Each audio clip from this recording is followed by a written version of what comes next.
baka isa ka rin sa napaiyak ng tali na ito. So, marami tayo, lalong-lalo na doon sa mga MUP.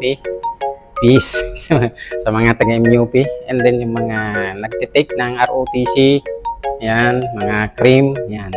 Ito, tali, importante ito, lalo na sa mga survival subjects.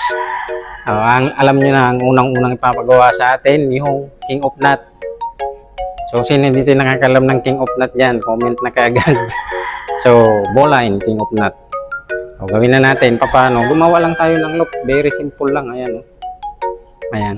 Tapos, pasok lang natin na ganyan. Then, hilain natin yung loop. And then, ipabalik na natin. Nakagawa na tayo ng bowline. Yan. Pag pinagawa kasi sa ito, 10 seconds lang. So, bigyan ka pa ng chances. Maraming chances para gawin ito. Kasi pag nagpa-practical, hindi mo kasi siniseryoso. Kaya pag nag-practical, kailangan mo yan seryosohin kung ano yung tinuturo nila. Para pagdating sa graded exercises, alam mo na kaagad. Di ba? So, marami yan. Sa mga sumasakay ng barko, sigurado, kailangan natin ito.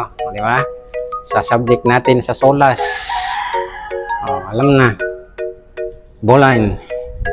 Yan yung paulit-ulit na ginagawa natin.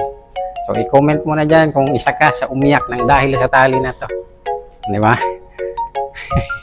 Marami. Tayo.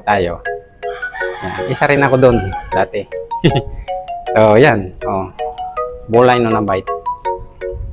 Kung meron ka na namang natutunan, huwag kalimutang mag-like, comment, follow for more.